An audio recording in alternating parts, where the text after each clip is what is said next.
Right, so I'm going to talk about synchronization even more. Hooray! Yeah, so usually I tend to be the only one bothering to talk about synchronization, so it's quite nice this time to have someone else do most of it. So I'm going to do some of what I usually do, but move on to something else towards the end. Still synchronization related. So the premise of how to do synchronization, you have lots of delicious work. Yum, yum, yum, yum, yum, yum. And your GPU is extremely hungry. And ideally, you want to keep it fed all the time so that it keeps farting out pixels and keeps displaying pretty pictures on your screen. The issue is that now that Vulkan's here and DX12 and whatever else, you're kind of exposed to feeding it yourself, and you really don't want to get bitten by it. Lots of ways to trip up here. More concretely, the idea being that it's your job to keep in check what you're doing, when you're doing it, and how it gets transferred to the GPU, and you have to make sure you're not trying to stomp on anything the GPU is doing at the same time. And you want to give it a decent mix of stuff that it can get through at the same time. So on the keeping it fed side, the idea is that GPUs are hugely pipelined and parallel things, as Andrew was talking about a minute ago. Even within graphics, you've at least got a couple of stages there doing some work, and you'll see if you treat this as a flow from left to right, you can see that there's fragment work and vertex work happening at the same time. If you keep the pipeline filled, you get good utilization because you've killed both those stages and whatever other stages, and if there's any stalls for memory fetches or whatever, then the other stage that is not necessarily waiting on that can keep going at the same time. You might also have a compute queue or some other way of doing compute work at the same time as a separate stage, possibly other things like transfer and such. And ideally, you want to keep that filled with data as well. And the more stuff you can keep in there, the better you're going to have latency hiding. So synchronization, let's introduce a barrier. It's the weird bubbly thing at the bottom there in the compute queue. And let's say you add some work that barrier depends on. So here we've got completion of a draw call that has some tri-strip in it. Specifically, it's waiting on the vertex stage. Now, in this particular case, the GPU has not been scheduled enough work on the compute queue, so the barrier hits before the vertex stage for that particular draw call does. So you're now stuck waiting for that vertex work to complete. So by the time you actually get round to executing the vertex stage, the compute stage has just been sat idle, waiting around for this barrier to finish, and has not been doing anything. This is pretty much, well, this is what we call a pipeline bubble. It's a stall in the compute pipeline where there's been no work for no necessarily good reason, but it has been a stall. Once the barrier's been satisfied, obviously you can get going again, but you've still lost all that time where you could have potentially been doing work, and you may have underutilized your GPU in the meantime. Generally, it's a good idea to try and squash them as much as possible and have as few as you can. And the key way you do this is just by having more stuff front-loaded before you get to the barrier. Even with a pipeline barrier, even though it does necessarily wait, I kind of like to think of pipeline barriers as at least for the execution side, as a last resort. Ideally, by the time you get to the place where you're waiting the pipeline barrier, it should have already been satisfied. Otherwise, you end up with a pipeline bubble. Actually guaranteeing that everywhere portably is going to be very hard, but you can definitely submit more work to mitigate it. There are other strategies you can employ. So in terms of not getting bitten, the main deal here is that, as we've just seen, the GPU is doing a lot of stuff at the same time. And it's very easy to accidentally make two of those things disagree on what should be accessing what at the same time. And if you're not careful, you end up modifying some data that somewhere else is reading, or you might accidentally delete something on the CPU, then things are liable to blow up. You're liable to cause a crash quite easily by doing that sort of thing. So you've got to be very careful about that. If you don't, then you get lots of different things that could happen. You might get something very subtle, like image tearing. Sometimes that's acceptable. You might get complete image corruption. Everything might explode. Might not render anything, which is always fun. Or arguably the worst possible case, everything looks fine until it's not.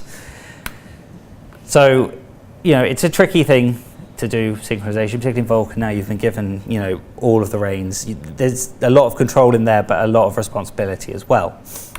So what are you going to do about it? So first thing to do is understand what the heck you can do with synchronization. We've just heard from the Samsung guys about barriers and a little bit about subpass dependencies and very, very little bit about events. But there are these are the major types of synchronization you have in Vulkan overall. You've got pipeline barriers, events, and subpass dependencies. These are all sort of within command buffers, so they're fairly fine-grained in terms of what you're synchronizing with what else. You have semaphores, which if you have multiple queues on the system, say a transfer queue and a compute or graphics queue, then you can synchronize operations between those with semaphores. It's the only way to do that. And then getting from CPU to GPU, you have submission and fences to come back. A lot of people don't think of submission as a sync thing, but I'll explain why I choose to do it that way in a second. So I'm not going to talk much about pipeline barriers and subpass dependencies, in fact not at all, because we've just covered that. Events got covered more than I expected them to, but I think the way to think about them is that they're very similar to pipeline barriers, but they operate over a range. I know Andrew said one thing about what events are for, but I just thought I'd pop up my diagram that I'd already done before I saw his slide. The idea is basically you set where you're going to start the event, being satisfied, then you can submit additional stuff in the middle that's completely independent, and then you can have your dependent commands at the end to where you actually wait for that event. The idea here being that any work associated with an event, such as cache flushing or layout transitions potentially, or even just actually inserting stuff to actually perform the set of the event, can overlap with whatever you've set in the middle. You still get overlap with pipeline barriers if you do it correctly, but this gives you an extra dimension to be able to do that with. In terms of talking between two different queues, semaphores are sort of what you want. These are fairly coarse. You have these things in the spec called batches. For command submission, you get a VK submit info, which has an array of command buffers inside of it. And you can associate some number of semaphores to be weighted and some to be signaled within that batch. Similarly, you have things like present and acquire or sparse operations, which also will take a semaphore in a similar fashion. One thing that's not necessarily obvious unless you've been dealing with this for a while is that the GPU caches will be invalidated whenever you have a semaphore wait, or in Vulkan parlance, that's available writes are made visible, which has some implications in terms of, I think Fred talked about this a bit, where you have, you can avoid doing some work at a pipeline barrier time if you know a semaphore has already invalidated caches. And then submission. So I said this is a sync command. It kind of is. It's sort of a weird one in the sense that it's impossible to start work. It's sort of like until you put it in, there's an implicit barrier, and when you put it in, there isn't anymore. That's probably a strange statement to say. But the idea is the GPU can't do any work until you tell it to start doing work, right? There's kind of a blocker there, and the submission is sort of the satisfaction of that blocker. It's a weird way to think of things, but it makes more sense when you treat it in tandem with fences. So fences are the opposite way around. They sort of trigger once a piece of GPU work is finished, and then you can basically determine on the CPU when that has happened. The idea being there that you can sort of bounce back and forth between what's happening on the CPU and GPU. And this is pretty key for resource management. So these are both very coarse. It's a selection of batches, in fact, so multiple submit infos. The reasoning why that split exists, I'm not entirely sure, but it is there. But typical way to think about it is, say, one frame of rendering. So you might have, for a given frame of rendering, a set of resources associated with that and an amount of memory. In order to avoid stomping between frames, you tend to keep them separate for various resources. The idea is that once the fence has completed and you see that on the CPU, you can then reuse that set of memory and resources for another frame. So in this particular case, frame 0 used a set of resources, submitted it to the GPU is finished with it, tells the CPU via the fence, and at that point the application knows, right, well, I can reuse those resources because the GPU is no longer talking about them. And this is kind of good because you can batch everything. You don't have to talk about in terms of tracking individual resources between frames. You just say that frame's entire resources, which is something that was very hard and tricky to do in an implicit API like GL for a driver to do it. So there's quite a big win there potentially. There's also two massive stalling operations, device wait idle and queue wait idle. They're a huge sledgehammer. They basically just sit on the CPU and wait until all the GPU work is complete, either on the entire device or just on the queue that you specify. They are useful for teardown. In particular, once you've finished rendering, your application is quitting. It's a very quick way to go, I don't care about tracking anything, just wait and then delete everything, which is perfectly good use for it. But don't use it for anything else, for God's sakes. It is slow as hell. If you try to put that in the middle of a frame, you're in for a bad time. We saw that for a while, particularly with a few driver bugs floating out in initial Vulkan implementations. Except, again, debugging. Debugging's fine. If you want to use it to debugging, it's quite useful. So these are sort of the programmer guidelines I've usually given out with these talks. Now I will go through them, and they still apply. I've actually sneakily removed one, but we'll see why in a bit. First things first, specify exactly the right amount of synchronization, which is a pain, but that's the ideal that you want to try and get to. If you do too much, you're going to introduce too many pipeline bubbles and risk starving the GPU. And if you miss any, then you'll get things going wrong, potentially, with data being accessed at the wrong time or whatever else. Pipeline stages in particular are quite important. Again, as Fred sort of went through, and Andrew, those are kind of the key bits, particularly, again, yes, on mobile, but still important on any other GPU.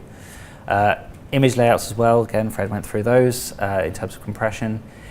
Render passes, useful for planning stuff ahead because the driver can actually get a sort of scheduling view of what's happening. One nice thing to be able to do there is if you have multiple independent renders, such as different shadow map passes, you can put them all into the same render pass without a dependency, and that, in theory, lets the driver actually not care about how they're scheduled together. It can just do them in whatever order it wants, which can save some time. Pay attention to implicit dependencies. So submit and Semaphores both have some amount of cache invalidating associated with them. You don't want to be accidentally doing that again when you hit a pipeline barrier in a command buffer. And finally, and this is the most annoying one, there is different behavior depending on the implementation, and it can vary wildly. Tiling versus not tiling is a key example of that, but there's so much more. And so, unfortunately, you are going to have to test and tune about it on basically every single implementation you care about. There are, however, finally, some tools that have gotten a bit better to make that slightly less painful. It's not great yet, but it's certainly a lot better than it was a year ago when I gave this talk last. We definitely know it's an issue. Various things have happened, and things are getting better. So what I'm going to do now, this is the new part of my talk, is actually go through a few of those things and sort of give a little bit of advice on tooling. So first, most obvious one, validation layers. They do actually catch some stuff now, hooray. One of the main pain points we found, and I'll go into this a bit more in a bit, is with the combinations of enums you have to use. Which access flag goes with which pipeline stage goes with which layout. It's kind of hard to commit to memory and hard to recall, and developers seem to run into this quite a lot by getting it wrong. I think it's gotten better as education has gotten out there, but it still happens. It's quite easy to screw it up. Even naively, I will do it if I'm trying to write a barrier and end up having to read the spec to figure it out, which is great fun. The validation layers will now actually catch that sort of error very trivially. There was a lot of work sometime last year, I think, to make sure that happened. So that's great. There's also things to catch stuff like using graphic stages on a compute-only queue. I believe that's caught now. And there's also some sort of conservative amount of general misuse being tracked now as well. It's not going to capture everything. There's definitely still a lot of scope to do things wrong that it won't catch, but it's going to catch the most obvious ones, which is most of what you're going to run into anyway. If anyone has, particular problems with this stuff, please shout. The more people yelling about it, saying it's a problem, the more will get fixed. Of course, that's general to everything. If there's anything that's a problem, raise an issue, please. The next sort of set of things that have come out, profiling tools. I mean, they've been around for a while. They seem to have gotten better, actually, just over the course of Vulkan's lifetime, somewhat independently. But obviously, Vulkan integration has started happening with a lot of these tools as well. These are more useful for detecting over-synchronization in terms of figuring out when stalls have happened within the pipeline, if you've got unnecessary layout transitions or other unnecessary synchronization. You're more likely to be able to spot that with the profiling and tracing tools. Most of this is going to be stuff you're going to have to do vendor-specifically. I've put RGP up there for AMD GPUs, which does quite a lot of stuff, and I haven't looked at many other tools, unfortunately, but at least this one will give you quite a good breakdown of synchronization happening on the system. RenderDoc now has some vendor profiling integration with a couple of vendors, I think, at this point. And it can be used as a catch-all to a degree, but first and foremost, playback when it does after it does a capture will affect the results, which isn't ideal.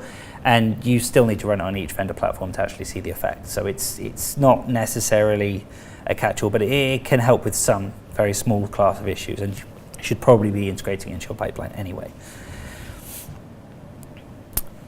Examples, there's a lot more rich set of examples out in the ecosystem today. Plenty, some even in the spec, not very many though. Just have a look, there's loads out there. More helpfully though, actually, there is actually a full page of synchronization examples, at least some of the common ones there. That link, I'll leave it on screen, but obviously I believe the slides are distributed afterwards as well. Alon, I assume we're selling out the slides after, yep, we are. Okay, it's on the Vulkan Docs wiki. I think it's actually the only page on the Vulkan Docs wiki at the moment, but it's there. If there's something missing, and I know there are some things missing, there's a to-do list at the bottom, and you want to see it added, raise an issue, and hopefully someone will do it. Maybe it'll be me, maybe it'll be someone else. And then the last thing, this is something I sort of developed after smashing my head against lots of developers asking which freaking enums do I use with which freaking enums. This is a sort of single header library, and the idea is to make synchronization for those fine-grained primitives a little bit easier. It still expresses most of the flexibility of what's on top, with only a little bit of the complexity.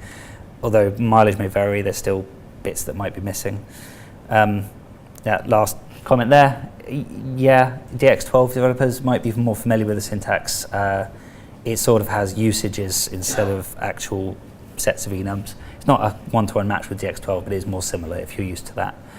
So it is still hard, it's still explicit, but in theory this will help.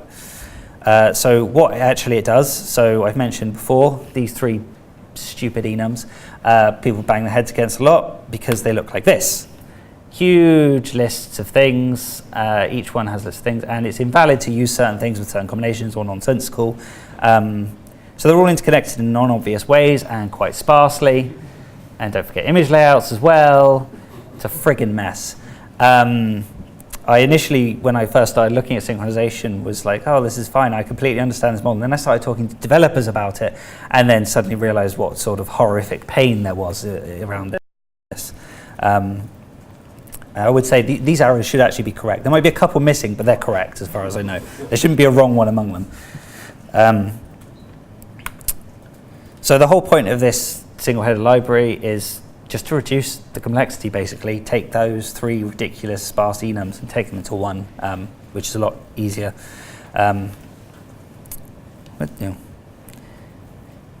So it seems like a fairly trivial thing to do, to just do a mapping, but it's if you haven't looked at these things yet, it's hard to overstate how bad it is. You end up just repeatedly looking at the spec to try and figure out what you're doing and making sure you're doing what you're doing. Obviously, the validation layers now catch that stuff, which makes things better, but that's still a whole cycle of typing it in, running your app, seeing if it works. Oh, look, it broke. Where did it break? Why did it break? Look at the spec. Blah, blah, blah. It's been a huge pain in the arse. I've heard so much feedback that it's annoying, which is what's sort of spawned this thing. So in theory, it's a good thing to use if you're starting to tackle synchronization to start with. Now there is a disclaimer, it is still alpha software, which means something. Status-wise, mappings are all solid. If there is a mapping there and it says a thing, it has the right combination of enums under it to do the right thing. So you can absolutely already use it as a reference. If something's missing, please raise an issue. Someone found a sort of slightly edgy case the other day that isn't covered, which I'm going to try and get to soon. But for the most part, most of what you want is there. The interface may change. I haven't entirely settled on it. Functionality might get added or whatever. And I have had some success with one app integration already. I'm not sure I can actually name them, so I won't. But at least I worked with one developer to make sure that it worked. And it seems to, at least it goes through validation layers. Well, that's screaming, which is a good start. if anyone is interested in integrating this into an application, rather than just going ahead and doing it, please feel free to ping me. Either talk to me today or email me or raise an issue on GitHub and let me know. And I should be willing to help at least a little bit with that. Certainly willing to get engaged in the feedback for that. And it's, that website, that GitHub repo there, that's where it is if you want to go check it out. So programmer guidelines, they basically remain identical. None of that is incorrect. There was one I removed, which I doubt anyone spotted, but it was about validation layers, because I'm now replacing it with this one. Use all of the tools. There are a number of tools out there. They will help you. If you don't use them, good luck, which probably applies to most of Vulkan, actually. But synchronization, it's not completely, utterly terrifying. Once you understand it, it's not so bad. It then just becomes about the slog of actually making sure you're doing everything correctly, which is, what these tools are here for. And sorry that they're not great yet, but they are a lot better than they were, and they are still improving. And that is it. And I finished a little bit early, so I definitely have time for questions, if anyone has any. Which guideline did you remove? It was one about validation layers. It's just subsumed into the tools thing now. Anything else? Should we get Nope. four vendors to start using submasses? Don't. No, that's not true. Subpasses. Oh, subpasses.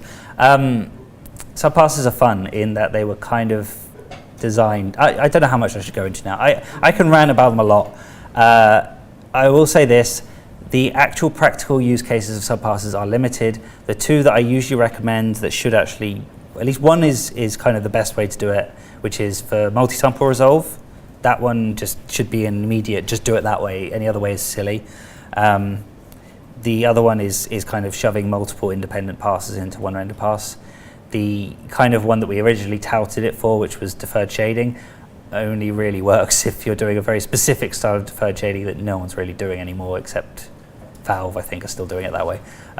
Basically, if you're doing any post-processing, you probably shouldn't be using them. Any post-processing that goes outside the current pixel. Anything else? Okay, thank you.